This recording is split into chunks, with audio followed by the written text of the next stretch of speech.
Coach. Welcome to San Francisco. Ryan Leong, NBC News Radio. So much has been talked about with experience, how the Warriors have, but they only do have 5 players with NBA Finals experience. This is the first for all of your players and staff. Is there much to be said with that, or is that kind of an overrated thing to talk about experience?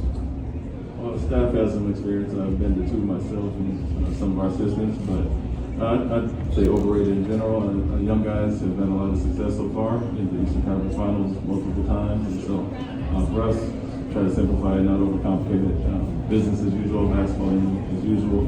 The things we did to be successful coming here, we try to do more of the same. Next question from Jeff. Jeff USA Today. The other night after Game 7, you had mentioned the additional load that Jason has had to take this season. What's been his jump or development that's allowed him to do that this season? We're asking more of him. Him, Jalen as well, the younger guys that were kind of taking the back seat in the previous years. The veterans down are shouldering the majority of the load. Ask him to play on both sides of the ball, but in general, he's a guy, I mentioned it several times, I've never met a young guy at his age that takes care of his body the way he does, prepares himself the way he does, and is very professional as far as that. So everything he does is geared toward the long-term success of basketball. He's played heavy minutes this year, and so his jump isn't as steep as some other guys coming into the playoffs, and he's handled it well. Next one, over. Zeb Montes from ESPN. Is Rob going to start tonight? Yes. And is the plan for him to play normal allotment minutes? We've been a little conscious of that going into the playoffs, obviously, with the games every other day. Get some more time off now with the rest before this game so we can increase if we need to, but at the same time, we are conscious of it. He's played, we talk about 17 days in a row every other day, and so we finally got a 3-day break and don't want to, take some of that back. And so what we've done is manage him well, keep him around the 20-minute mark, and kind of rotated other guys around that. And it's worked for us so far, but if need be, he's on no minute restrictions at all. You mentioned that a lot of games you guys had, the 12 games in 23 days. How much did these 3 days feel like a break after that, having had so many back-to-back games for 3.5 weeks like that? Yeah, it felt like a break for everybody. I think in general, the physical load that we had, obviously playing 2 Game 7s and stressful environments, I think that helped our guys in general, but mentally to get away and obviously, refresh and kind of reset and get ready for the finals is a big thing as well. So 3 days felt like a week for us as coaching staff, the preparation time. I think that'll bode well for our guys physically going forward.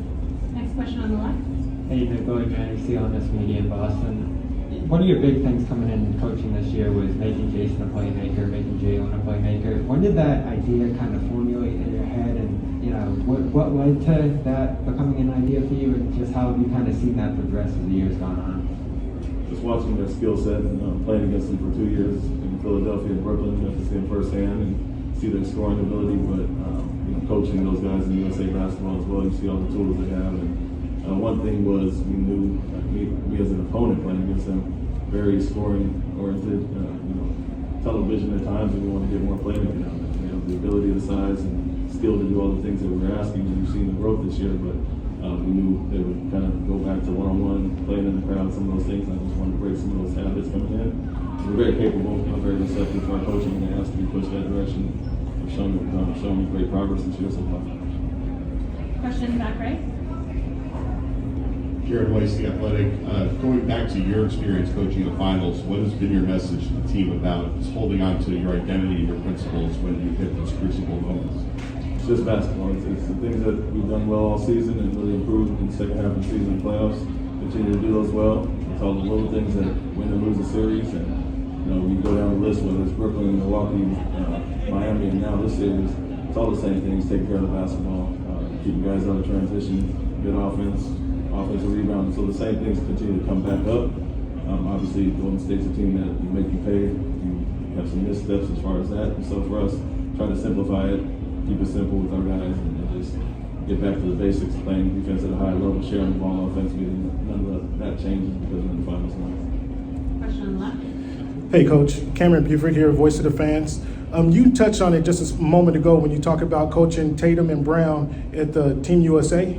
You also had Smart on that squad. Will you touch on the growth and the development of Smart and how he's turned into a NBA Finals point guard? And then, is this what you expected from the squad when you took the job? Well, with Marcus, His situation is different. I think just putting him in the starting lineup and kind of giving him what he's asked for over the years has benefited him confidence-wise. And, you know, he's a pass-first guy that I think complements Jason and Jalen well. He's always been coming off the bench behind scoring point guards, whether it's Kemba, Kyrie, Isaiah Thomas, Terry Rozier, and kind of had to take the back seat. But what works well with our team is a guy that can initiate offense, knows the guys well, and kind of pick his spots offensively, not looking to score first. So that's benefited our team. But also, it's what he asked for, and he sets the tone defensively. So he's everything we've asked this year. From toughness standpoint, leadership standpoint, I think it really benefits our guys and pushes them as well. So it's like having another coach on the floor. He's kind of flourished with that opportunity. Second question, I'm sorry. Is this what you expected when you took over the role as a head coach? We saw the talent. That was the first thing.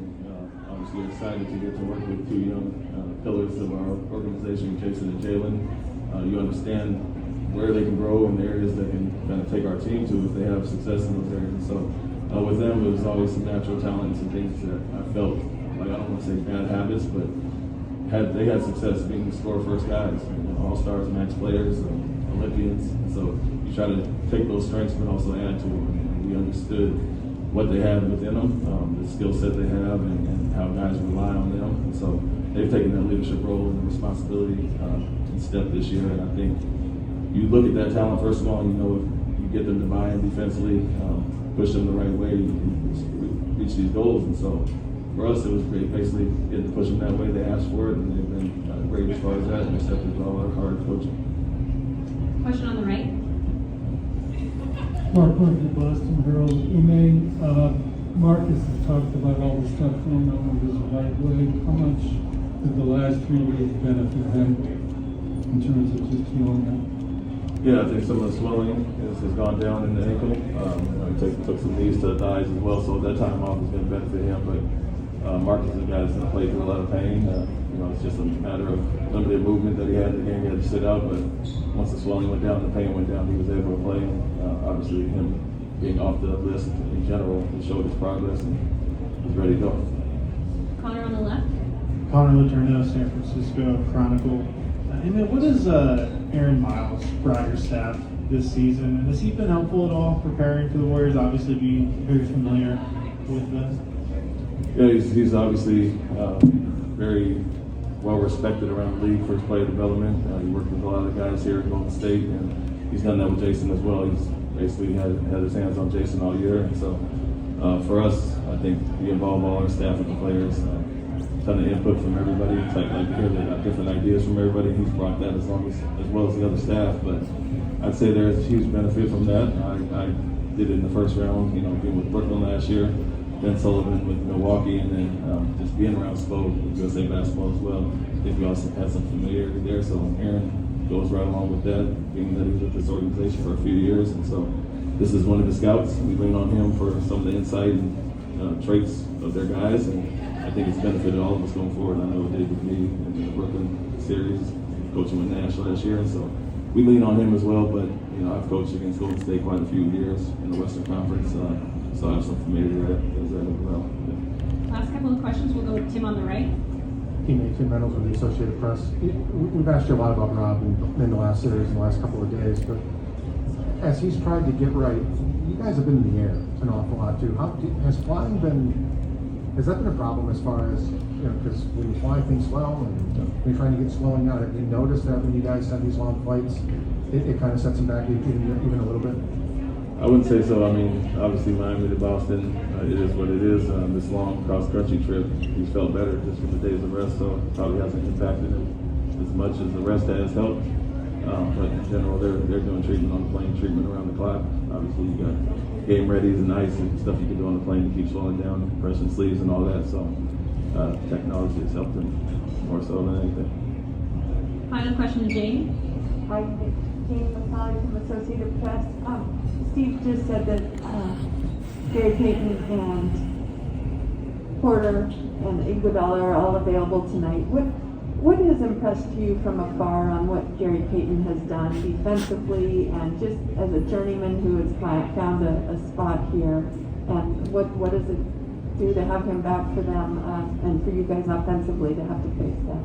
Yeah, he's obviously one of their best defenders, carved a nice niche out, and Bryant is way into a successful career so far, and still a ways to go. But you got to respect the guy that does that. I've watched him quite a bit at Oregon State, been from Portland myself, and so saw what he did in college. He's a high-level defender, and he's improved in other areas offensively. But kind of my career path as a player, and so you respect that side of it. A guy who grinded it out, sets the tone for them defensively. A lot of ways that Marcus does for us, and just compliments the guys well. They got scoring guys, scoring threats, but he's out there for specifically one thing, and to make it hard on other guys, and the guy you have to account for. Thanks, Coach. Thank you.